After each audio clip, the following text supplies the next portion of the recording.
तो आज का हमारा विषय है भक्ति में आज़ादी। एक तरफ भक्ति और दूसरी तरफ आज़ादी, क्योंकि हम सभी अपने जीवन में आज़ादी चाहते हैं। आज़ादी, फ्रीडम, लिबर्टी। एंड हमारे शास्त्रों में बताया गया है कि जो आज़ादी है, जिसको हम फ्रीडम बोलते हैं, ये एक हमारे को भगवान ने एक बहुत सुंदर गिफ्ट दिया है। इस गिफ्ट को हम इसका सदुपयोग भी कर सकते हैं, उसका दुरुपयोग भी कर सकते हैं। ये हमारे हाथ में है।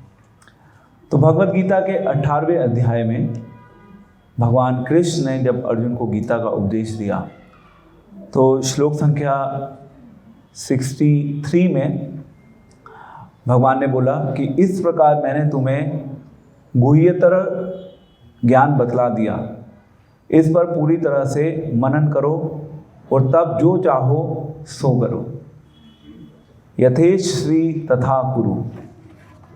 तो भगवान कृष्ण ने भगवत गीता में जब अर्जुन को वो भगवत गीता का संदेश दे रहे थे, उस समय भगवान ने अर्जुन को अलग अलग रीजनिंग्स, अलग अलग लॉजिक्स, आर्गुमेंट्स से प्रयास किया। क्या प्रयास किया? कि आप भगवान की शरण ले लो, यानी कि मेरी शरण ले लो। तो भगवान ने उसके लिए पूरे 18 चैप्टर बोल दिए। एंड उन 18 चैप्टर्स को बोलने के बाद भगवान ने ये फाइनल वर्डिक्ट दे दिया। इस 18वें अध्याय के 63वें श्लोक में भगवान ने बोला, यथेच्छी तथा कुरु। अर्जुन, मैंने तुम्हें सब बतला दिया है, अब तुम्हारी इच्छा है, जो तुम करना चाहते हो वो करो। ठीक है। तो कृष्णा यहाँ पे अर्जुन को फ्रीडम दे रहे हैं, सब कुछ बताने के बाद भी फ्रीडम दे रहे हैं, क्योंकि हम सभी जीवों का चुनाव करने का अधिकार है। हम बोलते हैं ना कि चुनाव करना हमारा जन्म सिद्ध अधिकार है। अगर हमने भारत में जन्म लिया है, हम किस पार्टी को चुनाव करते हैं, ये हमारा डिसीजन है। हमें कोई उसके ऊपर इन्फ्लुएंस नहीं कर सकता। और भगवान ने भी ये चॉइस अर्जुन को दी, क्योंकि अगर हमें अपने हृदय में भक्ति को सही ढंग से जगाना है, जागृत करना है, तो उसके लिए क्या बहुत महत्वपूर्ण है? फ्रीडम का भी बहुत बड़ा रोल है। कृष्ण भावनामृत में जब हम आते हैं तो कई बार हमें डिवोटीज कहते हैं कि प्रभु जी, आपके यहाँ पे नियम बहुत हैं, नियमों का पालन करना मेरे लिए बहुत मुश्किल है। मैं भक्ति करने के लिए तैयार हूँ, पर मैं नियमों में बंधना नहीं चाहता। इसलिए कई डिवोटीज इस्कॉन, हरे राम हरे कृष्ण आंदोलन से जुड़ते ही नहीं, क्योंकि वो कहते हैं कि अगर हम इस आंदोलन से जुड़ गए तो हमें ये पालन करना होगा, वो का पालन करना होगा। हम नहीं कर सकते। हम अपने हिसाब से भक्ति कर लेंगे, बट हमें आपसे जुड़ना बहुत खतरनाक लगता है। और भक्ति को हृदय में प्रवेश करने के लिए भगवान भी, जो जीव की स्वतंत्रता है, हम सभी जीवों के पास कुछ स्वतंत्रता भगवान ने दी है, भगवान उस स्वतंत्रता में इंटरफेयर नहीं करते। और ये यहाँ पे भगवान ने प्रूफ कर दिया इस श्लोक में कि मैं इंटरफेयर नहीं कर रहा अर्जुन, मैंने तुम्हें सब बता दिया। अगर आप क्रिश्चियनिटी की बात करें, क्रिश्चियनिटी में जब लोग क्रिश्चियनिटी को फॉलो करते हैं तो वहाँ पे कहते हैं कि अगर आप जीसस की वर्शिप नहीं करेंगे तो क्या होगा? आपको हमेशा के लिए हेल में जाना होगा। तो वहाँ पे डरा के, धमका के, किसी तरह मजबूर करवा के जीसस को फॉलो करवाया जाता है। तो भगवान की एक्सपेक्टेशन ये हमसे नहीं है। भगवान हमको डरा के भक्ति नहीं करवाना चाहते, क्योंकि भक्ति हमारा एक स्वभाव है। और स्वभाव जब होता है, वहाँ पे प्रेम का बहुत बड़ा योगदान होता है। जब तक प्रेम नहीं होगा, तब तक भक्ति सही ढंग से नहीं हो पाएगी। और जहाँ प्रेम होगा, उस प्रेम में स्वतंत्रता भी चाहिए। बिना स्वतंत्रता के प्रेम करना असंभव है हमारे लिए। तो स्वतंत्रता भी चाहिए और साथ साथ प्रेम भी करना है, क्योंकि प्रेम में अपने आप प्रेमी अपनी सीमाएं खुद निर्धारित करता है, उसको कोई बताता नहीं है। और हम सब क्या करना सीख रहे हैं? हम सब भगवान से प्रेम करना सीख रहे हैं। भगवान ये नहीं कह रहे कि अगर तुम मेरी शरण में नहीं आओगे तो तुम हमेशा के लिए हेल चले जाओगे। भगवान ने अर्जुन के ऊपर ये डिसीजन छोड़ दिया, क्योंकि जीव के पास फ्रीडम है बाय नेचर। ये बहुत इंपॉर्टेंट सिद्धांत है। वो इस सिद्धांत से जुड़े हुए बहुत सारे अलग अलग प्रश्न हैं कि भाई जीव के पास स्वतंत्रता है। यस, जीव के पास स्वतंत्रता है। क्या उस स्वतंत्रता का कोई दायरा है? जहां तक प्रेम करने की बात आती है भगवान से, वहां पे कोई दायरा नहीं है। वहां पे कोई दायरा नहीं है प्रेम का। परंतु फिर भी प्रकृति के नियम जो होते हैं वो हमारे ऊपर कार्य करते हैं जब तक हम इस संसार में रहते हैं। तो कई बार हमें लग सकता है आर्टिफिशियली कि हम लोग स्वतंत्र हैं, बट इन रियलिटी जब तक हम अपने आप को भगवान से पूर्ण रूप से नहीं जोड़ते तब तक हम लोग स्वतंत्र नहीं हैं। एंड कृष्ण भावनामृत में भी ऐसा देखा गया है कि डिवोटीज कृष्ण भावनामृत में आ जाते हैं, आने के बाद नियमों का पालन भी करते हैं, और नियमों का पालन करने के बाद भी वो एक अपनी इंडिपेंडेंट स्वतंत्रता चाहते हैं। अब प्रश्न ये है कि क्या वो स्वतंत्रता ठीक है या वो स्वतंत्रता गलत है? इसको हम लास्ट में डिस्कस करेंगे, इस क्वेश्चन को। अभी आप अपने दिमाग में रखिए ये प्रश्न कि जो स्वतंत्रता है, हम नियमों को भी पालन कर रहे हैं, हम आपके प्रोग्राम्स में भी आ रहे हैं रेगुलरली, उन सब चीज़ों को करते हुए हमारे पास कितनी स्वतंत्रता है, कितनी स्वतंत्रता नहीं है। देखिए, सबसे पहले हमें ये समझना होगा कि हमारे पास स्वतंत्रता कहाँ से आ रही है। भगवद गीता में भगवान ने बोला कि तुम मेरे ही अंश हो, ममे वंश जीवलोका जीव भूता सनातन। ये जो जीव है ये जीव सनातन है और ये जीव मेरा ही अंश है। तो हम सब भगवान के अंश हैं। जब हम भगवान के अंश हैं तो भगवान के जो गुण हैं वही गुण हमारे अंदर होंगे। अगर भगवान के पास पूर्ण स्वतंत्रता है, भगवान को बोला जाता है अभिज्ञा स्वराट, तो भगवान के पास पूरी स्वतंत्रता है, तो वो स्वतंत्रता भगवान ने हमें भी तो दी है। जब भगवान आनंद से पूर्ण रूप से भरे हुए हैं तो हम सब भी क्या हैं? पूर्ण रूप से आनंद से भरे हुए हैं। भगवान शाश्वत हैं, जीवात्मा भी शाश्वत है।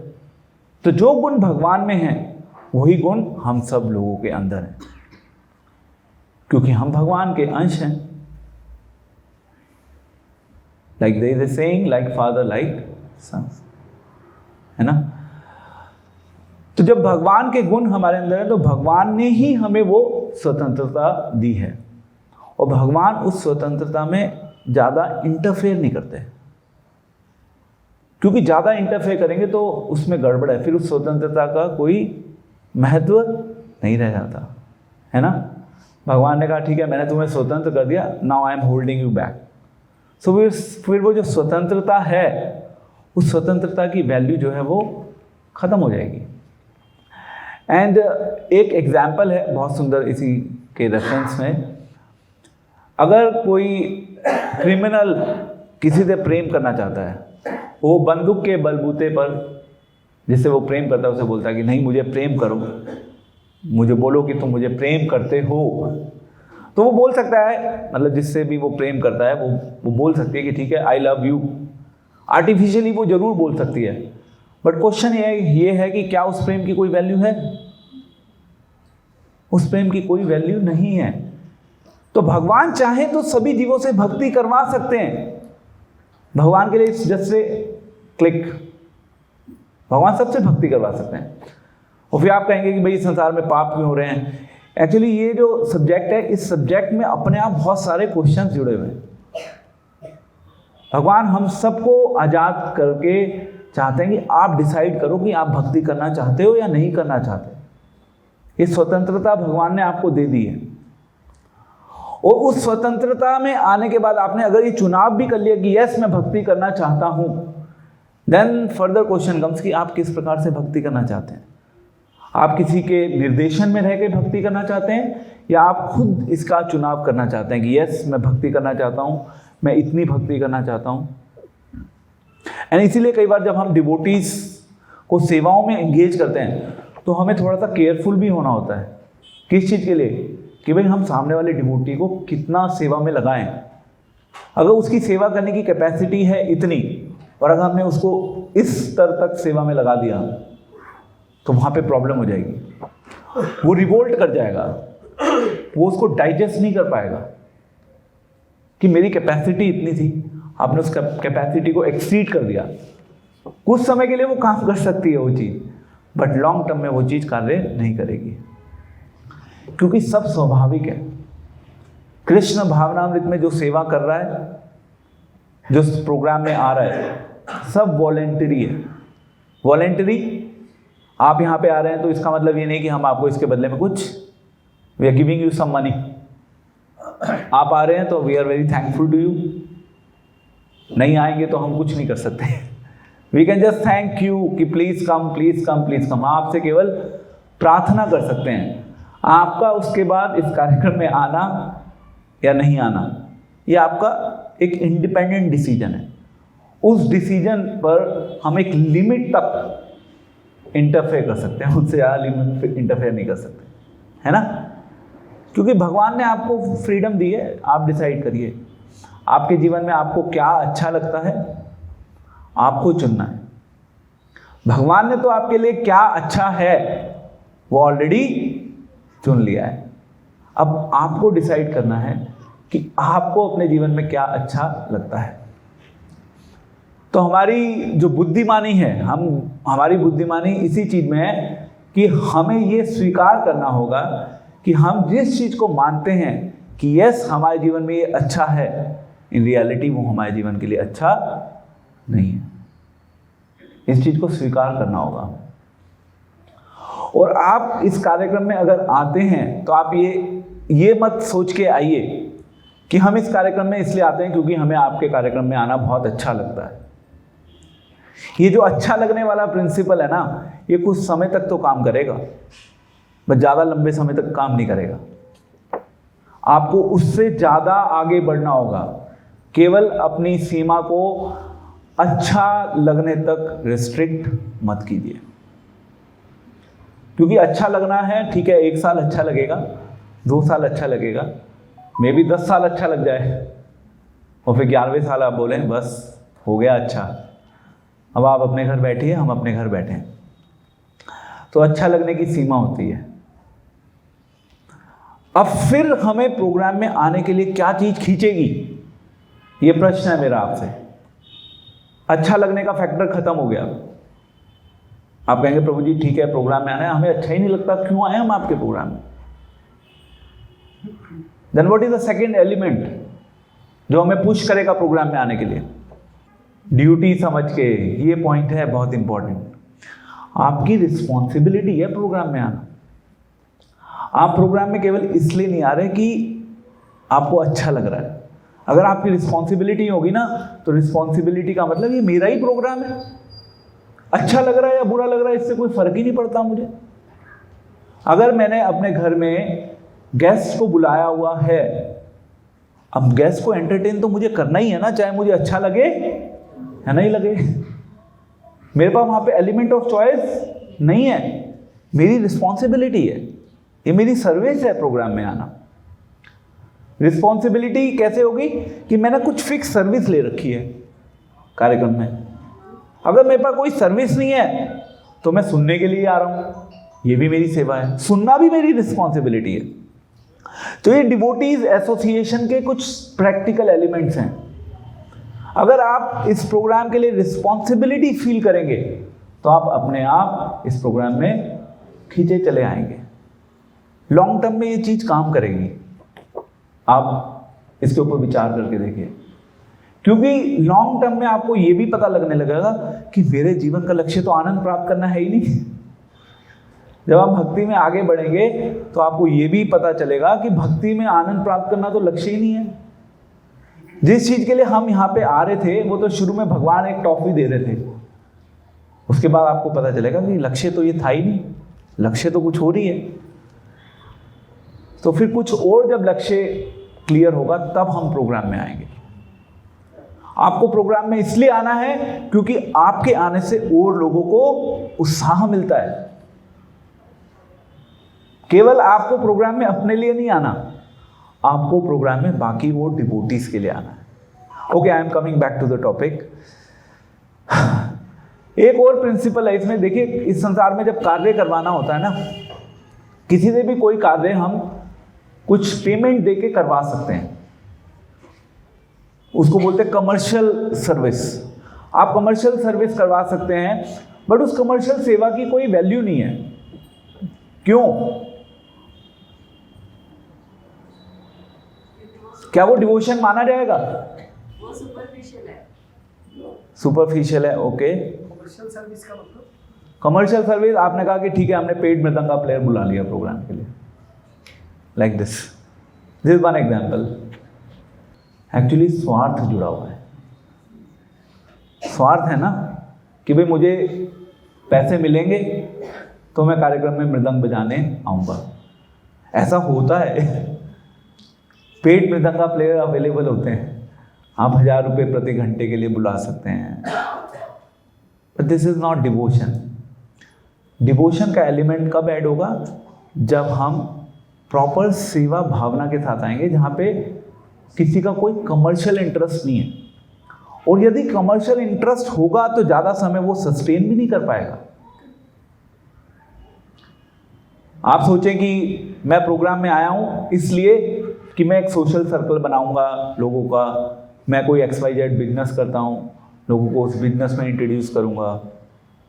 It's not going to work, sorry. स्वार्थ है वहाँ पे, और जहाँ पे स्वार्थ होगा फिर आपके लिए भक्ति राज्य में प्रवेश करने का कोई अवसर नहीं है, कोई अवसर नहीं है। आप सालों साल भी आते रहेंगे, वैसे तो सालों साल आ ही नहीं पाएंगे, आप रुक जाएंगे, भगवान रोक देंगे आपको, इससे ज़्यादा नहीं। भगवान भी नहीं टॉलरेट कर पाएंगे आपकी प्रेजेंस को। भगवान कहेंगे ठीक है, आप कहीं और जाइए, यहाँ पे अभी आप प्रिपेयर्ड नहीं हो। तो ऐसा हो सकता है। ओके, नेक्स्ट इज ये जो फ्रीडम का कॉन्सेप्ट है, जो स्वतंत्रता की हम बात कर रहे हैं, आज़ादी, लिबर्टी की बात कर रहे हैं, ये भगवान का बहुत अच्छा गिफ्ट है जो हम सभी को मिला हुआ है। अब इसमें एक फैक्टर होता है ट्रस्ट।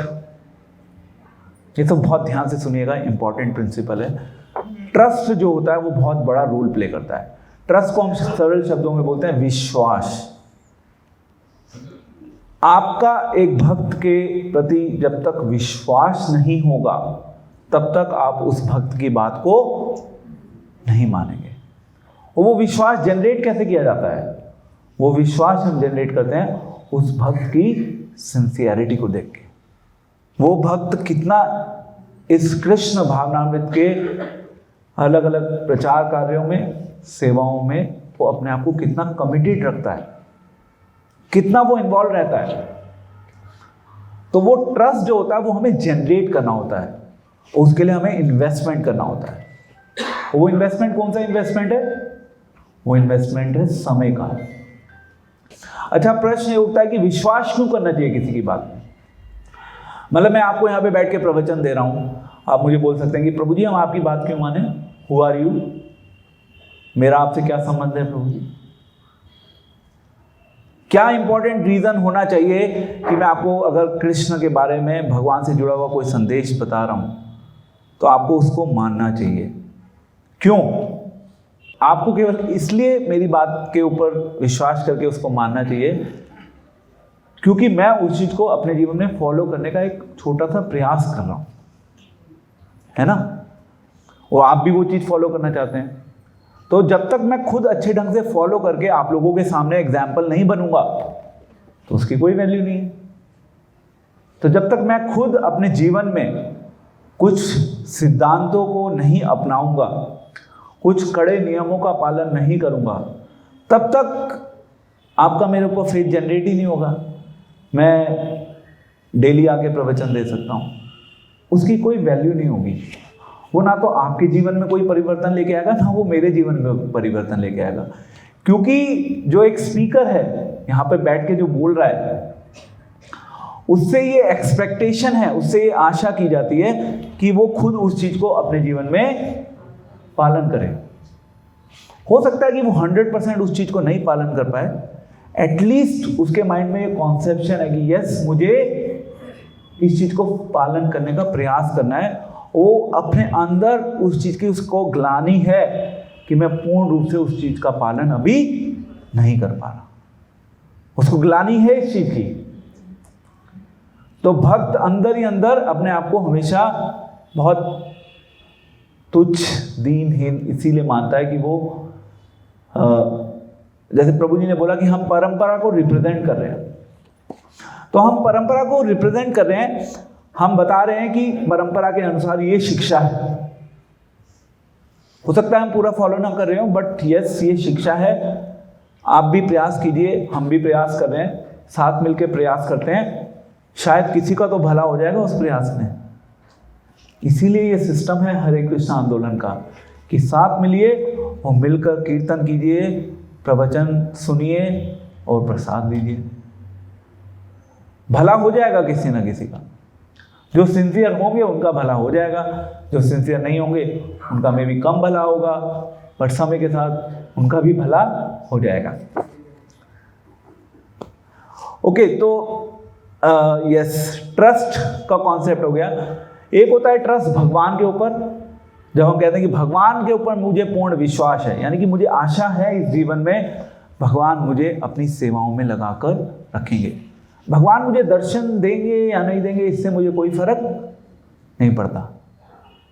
आप में से कितने ऐसे लोग हैं जो पूरा जीवन भक्ति करने के लिए तैयार हैं और उन्हें इस चीज से कोई भी फर्क नहीं पड़ता कि भगवान उन्हें दर्शन देंगे या नहीं देंगे? हाथ खड़ा करें। Good, very good.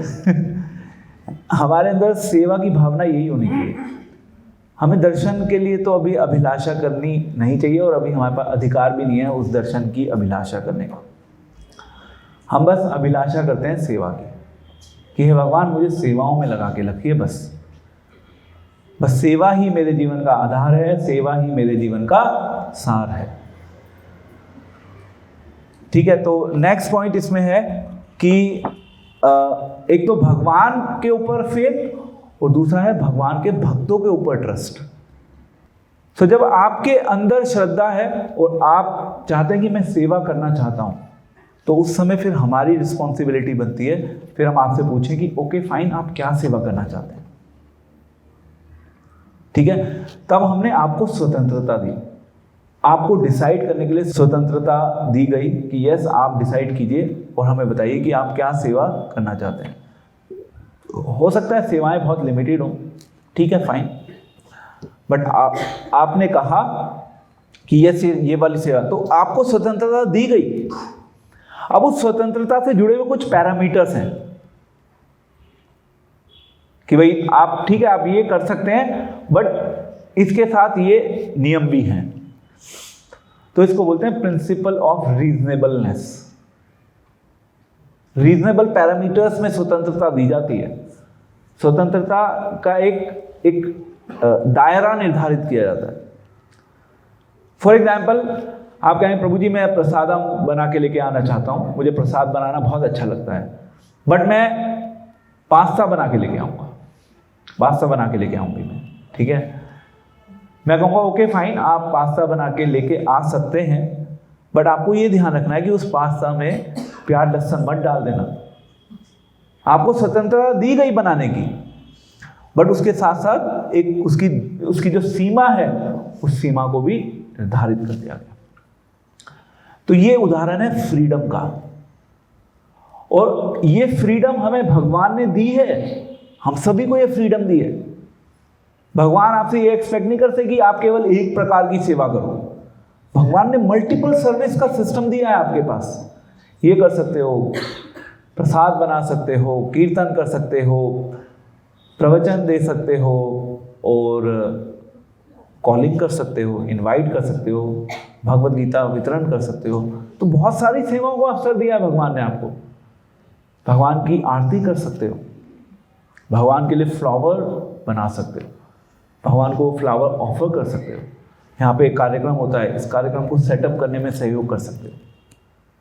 इस कार्यक्रम को फिनिश करने के बाद यहाँ से सामान जाता है, उसमें सहयोग कर सकते हो। तो सेवाएं सीमित नहीं है एक सेवा तक, क्योंकि diversity is the mother of enjoyment. भगवान को डाइवर्सिटी पसंद है, भगवान के भक्तों को डाइवर्सिटी पसंद है। तो अलग अलग प्रकार की सेवाएं हैं, और उन अलग अलग प्रकार की सेवाओं को आप अपनी जो एक स्किल है, अपनी जो एबिलिटी है, उस एबिलिटी के अकॉर्डिंग आप उन सेवाओं को कर सकते हैं। टैलेंट नहीं है तो टैलेंट डेवलप भी हो जाता है। तो आप सोचिए कि आपके अंदर क्या करने का टैलेंट है, और सबके पास टैलेंट है, सबके पास टैलेंट है। आपको ऐसा लग सकता है कि मेरे पास टैलेंट नहीं है, बट भक्ति में वो शक्ति है जिस टैलेंट की आप अपने जीवन में उम्मीद भी नहीं कर सकते। दूर दूर तक भगवान आपको वो टैलेंट दे सकते हैं। You will not be able to dream about it. और ये भक्तों का एक अपने आप में खुद का व्यक्तिगत अनुभव होता है। तो भगवान टैलेंट दे सकते हैं आपको, अगर आप सिंसियर हो, अगर भगवान को लगता है कि यस आपके अंदर ये टैलेंट होना चाहिए जिससे कि आप अच्छे से मुझे सर्व कर पाओ, यानी कि भगवान को सर्व कर पाओ। तो ये भगवान डिसाइड करते हैं। तो coming to the topic again, हमें हेल्दी एंड कंस्ट्रक्टिव बाउंड्रीज को भी क्रिएट करना होता है, और साथ साथ उन डिवोटीज को फ्रीडम भी देनी होती है। दोनों चीज़ें होती हैं। कई बार डिवोटीज उन बाउंड्रीज को डाइजेस्ट नहीं कर पाते, which is okay, no problem. सबको सब चीज़ें डाइजेस्ट ना हो, ऐसा हो सकता है। मैं लास्ट पॉइंट बता रहा हूँ जो मैंने क्वेश्चन वीक में उठाया था, एंड देन हम आज के इस प्रवचन को यहीं पे विराम देंगे। मैंने प्रश्न उठाया था कि भाई ये जो फ्रीडम का जो पॉइंट अभी हमने डिस्कस किया, स्वतंत्रता के बारे में, इसकी बाउंड्रीज, इसकी सीमाओं को किस आधार पे निर्धारित किया जाता है, उसका क्राइटेरिया क्या है प्रभु जी? कौन डिसाइड करेगा कि हाँ भाई इसकी ये सीमा है?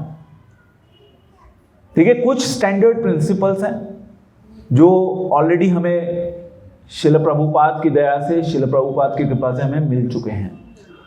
हम उन स्टैंडर्ड प्रिंसिपल्स को डेविएट नहीं कर सकते। फॉर एग्जाम्पल, हम कल को यहीं पे बहुत ज़्यादा ठंड का समय है, हमने कहा चलो भाई सबको कॉफ़ी पिलाई जाए क्योंकि ठंड का समय। We can not do that. हम उस प्रिंसिपल को डेविएट नहीं कर सकते। Tea and coffee is not allowed. तो फिर क्या कर सकते हैं? ऑल्टरनेट। ठीक है, गर्म दूध हम पिला सकते हैं, ओके फाइन। टोमेटो सूप भी पिला सकते हैं। So this is how we look for the alternate. समझे ये पॉइंट? अब वो उसका क्राइटेरिया क्या है? सबसे इंपॉर्टेंट क्राइटेरिया, यस, है स्क्रिप्चर्स। थोड़ा सा वो तो प्रिंसिपल सेट हो गए ना स्क्रिप्चर से, तो ऑलरेडी स्क्रिप्चर उसका सिद्धांत है अनुभव। एक भक्त अगर थोड़ा सा सिंसियर है, सिंसियर भक्त अपने अनुभव से चीजों को सीखता है। इसलिए कृष्णा कॉन्शियसनेस में एक मैच्योरिटी जो होती है उसका एक बहुत बड़ा रोल होता है। आप उस मैच्योरिटी को इग्नोर नहीं कर सकते। उस मैच्योरिटी के बेसिस पे वो कुछ दायरे निर्धारित करता है। एक तो गुरु साधु हैं, शास्त्र ने प्रिंसिपल दे दिए, उसके बाद आपको कुछ और लिमिटेशंस बताई जाएंगी।